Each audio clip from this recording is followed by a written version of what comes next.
ನಮಸ್ಕಾರ ಸ್ನೇಹಿತರೆ. ಪ್ರಥಮ ವರ್ಷದ BA ವಿದ್ಯಾರ್ಥಿಗಳಿಗೆ ಪ್ರತಿ ವರ್ಷವೂ ಎಲ್ಲ ವರ್ಷದ ಕ್ವಶನ್ ಪೇಪರಲ್ಲೂ ಇಂಪಾರ್ಟೆಂಟಾಗಿ ಬರ್ತಾ ಇರೋ ಒಂದು ಕ್ವಶನ್ ಅಂದರೆ ಉತ್ತರಿಯ ಹಾಡು. ಪಂಜೆ ಮಂಗೇಶ್ ರಾವ್ ಅವರು ಬರೆದಿರೋ ಈ ಉತ್ತರಿ ಹಾಡು ಒಂದು ವರ್ಷದಲ್ಲಿ 5 ಮಾರ್ಕ್ಸ್ಗೆ ಬಂದಿದೆ. 2023ರಲ್ಲಿ 10 ಮಾರ್ಕ್ಸ್ಗೂ ಕೇಳಿದ್ದಾರೆ. ಸೊ ತುಂಬ ಜಾಸ್ತಿ ಕ್ವಶನ್ ಬರ್ತಾ ಇದೆ ಇದೇ ಪಠ್ಯದಿಂದ.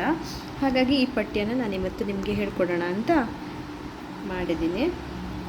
ನಾವು ಯಾವುದೇ ಕ್ವಶನ್ ಕೇಳಿದಾಗ ಫಸ್ಟಿಗೆ ಸ್ಟಾರ್ಟಿಂಗಿಗೆ ಸ್ವಲ್ಪ ಆ ಪಾಠದ ಬಗ್ಗೆ ಸ್ವಲ್ಪ ಬರೀಬೇಕು. ಅಂದರೆ ಆ ಪಾಠನ ಬರೆದವ್ರು ಯಾರು, ಮತ್ತು ಆ ಪಾಠದ ಕವಿಗಳ ಬಗ್ಗೆ ಸ್ವಲ್ಪ ಬರೆದು ಆಮೇಲೆ ನಾವು ವಿಷಯಗಳನ್ನು ತೊಗೊಳ್ಬೇಕು. ಈಗ ಪಂಜೆ ಮಂಗೇಶ್ ರಾವ್ ಬಗ್ಗೆ ನಮಗೆ ಗೊತ್ತು. ಮೊದಲು ನಮ್ಮ ಕ್ಲಾಸಲ್ಲಿ, ನಮ್ಮದು ಸ್ಕೂಲ್ಗೆ ಹೋಗುವಾಗಲೂ ಅವ್ರ ಕ್ಲಾಸಲ್ಲಿ ತುಂಬ ಬಂದಿದೆ. ಅವ್ರ ಬಗ್ಗೆ ಎಲ್ಲ ಕೇಳ್ಕೊಂಡಿದ್ದೀವಿ.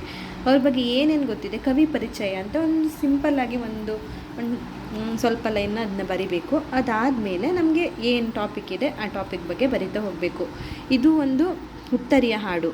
ಉತ್ತರಿಯ ಹಾಡು ಅಂದರೆ ಸುಗ್ಗಿ ಕಾಲದಲ್ಲಿ ಹಾಡ್ತಿರುವ ಒಂದು ಹಾಡಂತ ಇದು ಹೇಳ್ತಾರೆ. ಉತ್ತರಿಯ ಹಾಡು ಅಂದರೆ ಪಂಜೆ ಮಂಗೇಶ್ ರಾವ್ ಕವಿಶಿಷ್ಯ ಎಂಬ ಕಾವ್ಯನಾಮದಿಂದ ಪ್ರಸಿದ್ಧವಾಗಿರುವ ಮಂಗೇಶ್ ರಾಯರು ಈ ಕವಿತೆಯನ್ನು ಬರೆದಿದ್ದಾರೆ. ಆಮೇಲೆ ಕವನದ ಆಶಯ ಅದೆಲ್ಲ ನೀವು ಕಲಿತ್ಕೊಂಡ್ರೆ ತುಂಬ ಒಳ್ಳೆಯದು. 10 ಮಾರ್ಕ್ಸಿಗೆ ಬಂದಾಗ ನಾವು 3 to 4 ಪೇಜಸ್ಸನ್ನೆಲ್ಲ ಬರಿಬೇಕಾಗುತ್ತೆ. ಆವಾಗೆಲ್ಲ ನಾವು ಇದನ್ನು ಡೀಟೇಲಾಗಿ ಸ್ವಲ್ಪ ಓದ್ಕೊಂಡ್ರೆ ಮತ್ತು ನಮ್ಮದೇ ವಾಕ್ಯಗಳಲ್ಲಿ ಬರೆದ್ರೆ ಅಟ್ಲೀಸ್ಟ್ ನಾವು ಒಂದು 10ನಲ್ಲಿ 10 ತೆಗಿಲಿಕ್ಕಾಗಿಲ್ಲ ಅಂದ್ರೂ ಒಂದು 7-8 ಮಾರ್ಕ್ಸನ್ನು ತೆಗಿಬೋದು. ಡೀಟೇಲಾಗಿ ಹೋಗಬೇಕು. ಅವ್ರು ಎಷ್ಟು ಮಾರ್ಕ್ಸಿಗೆ ಅದನ್ನು ಕೇಳಿದ್ದಾರೆ ಅದ್ರ ಪ್ರಕಾರ ನಾವು ಬರಿಬೇಕು. ಇನ್ ಕೇಸ್ ಅವರು 5 ಮಾರ್ಕ್ಸಿಗೆ ಕೇಳಿದ್ದಾರೆ ಅಂದರೆ 5 ಮಾರ್ಕ್ಸಿಗೆ ಎಷ್ಟು ಬೇಕು ಸ್ವಲ್ಪ ಬರೆದ್ರೆ ಸಾಕಾಗುತ್ತೆ. ಎಲ್ಲ ವಿಷಯಗಳನ್ನು ಸ್ವಲ್ಪ ತೆಗೆದು ಆಮೇಲೆ ಪಾಠದ ಬಗ್ಗೆ ಸ್ವಲ್ಪ ಬರಿಬೇಕು. ಕಥೆಯ ವಿಶೇಷಣೆ ಏನಿದೆ, ಕಥೆಯ ಸಾರಾಂಶ ಏನಿದೆ ಅದನ್ನೆಲ್ಲ ಬರಿಬೇಕು. ಈಗ ನಾವು ಇದೀಗ ತುಂಬ ಸಲ ಕ್ವಶನ್ ಪೇಪರ್ ಬಂದಿರೋದ್ರಿಂದ ನಾವು ಇದ್ರ ಬಗ್ಗೆ ಸ್ವಲ್ಪ ನೋಡೋಣ ಸ್ನೇಹಿತರೆ. ಇವಾಗ ಉತ್ತರಿಯ ಹಾಡು.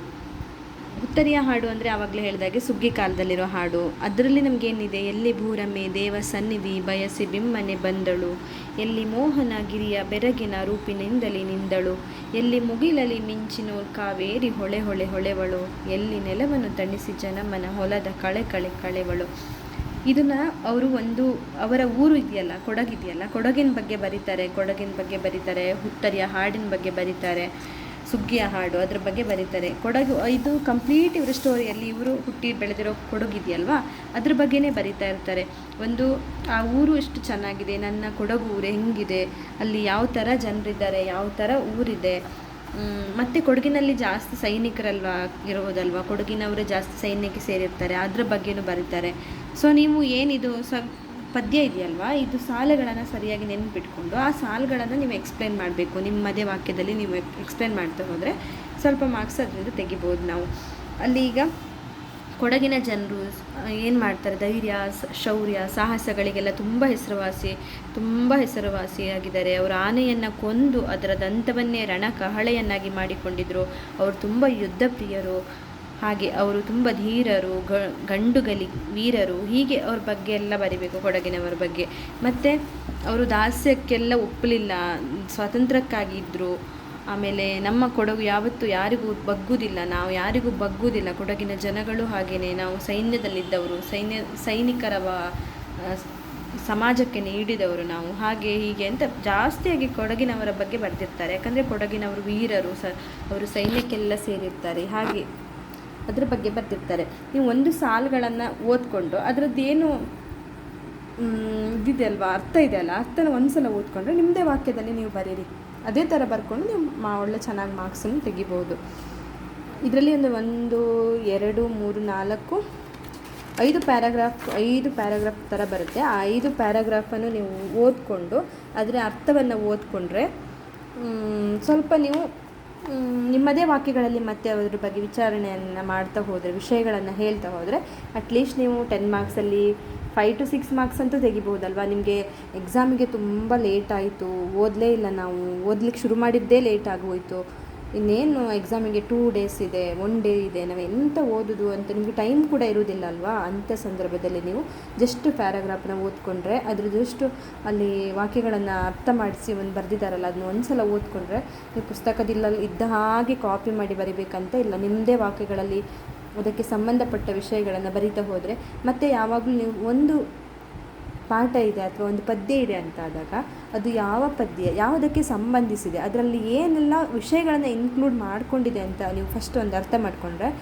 ಆಮೇಲೆ ನೀವು ಅದಕ್ಕೆ ಸಂಬಂಧಪಟ್ಟ ವಿಷಯಗಳನ್ನೆಲ್ಲ ನಿಮ್ಮ ತಲೆಯಲ್ಲಿ ಏನೇನಿದೆ ಅದನ್ನೆಲ್ಲ ನೋಡ್ಕೊಂಡು ಬರಿತಾ ಹೋದರೆ, ಕೆಲವೊಮ್ಮೆ ನೀವು ಬರಿತಾ ಹೋದರೆ ನೀವು ಒಳ್ಳೆಯದಾಗಿ ಬರಿತಾ ಇದ್ದೀರಾ ಅಂದರೆ ನಿಮಗೆ 10 ಪೇಜಿಗೆ ಬರೆಯೋದು 12 ಪೇಜಿಗೆ ಹೋಗೋದು ಇರ್ತದೆ. ಹಾಗೆ ನೀವು ಬರಿತಾ ಹೋಗಬೇಕು. ಸೊ ಇದೆಲ್ಲ ಆದಮೇಲೆ ನಿಮಗೆ ಜಾಸ್ತಿ ಅರ್ಥಗಳನ್ನು ಮತ್ತು ಇದೇ ಪಠ್ಯದಲ್ಲಿ ಇದು ಅರ್ಥಗಳನ್ನು ಕೇಳಿರ್ತಾರೆ. ಇವಾಗ ಒಂದು 5 ಮಾರ್ಕ್ಸಿಗೆ ಇಲ್ಲಾದರೆ 10 ಮಾರ್ಕ್ಸಿಗೆ ನಮಗೆ ಅರ್ಥಗಳನ್ನು ಕೇಳ್ತಾರೆ. ಅದು ಬಿಮ್ಮನೆ ಅಂದರೆ ಏನು, ಅಥವಾ ಗಿರಿ ಅಂದರೆ ಏನು, ಮೆದ್ದರು ಅಂದರೆ ಏನು, ಈ ಥರ ತುಂಬ ಕ್ವಶನ್ಸ್ಗಳು ಬಂತು. ಈ ಚಾಪ್ಟರಲ್ಲಿ ಪಂಜೆ ಮಂಗೇಶ್ರಯ್ಯರ ಹುತ್ತರಿಯ ಹಾಡಲ್ಲಿ ಒಂದಾದರೂ ಕ್ವಶನ್ ಪ್ರತಿ ವರ್ಷವೂ ಬಂದೇ ಬರುತ್ತೆ. ಹಾಗಾಗಿ ಈ ಕ್ಲಾಸನ್ನು ನೀವು ಚೆಂದ ಮಾಡಿ ಓದ್ಕೋಬೇಕು.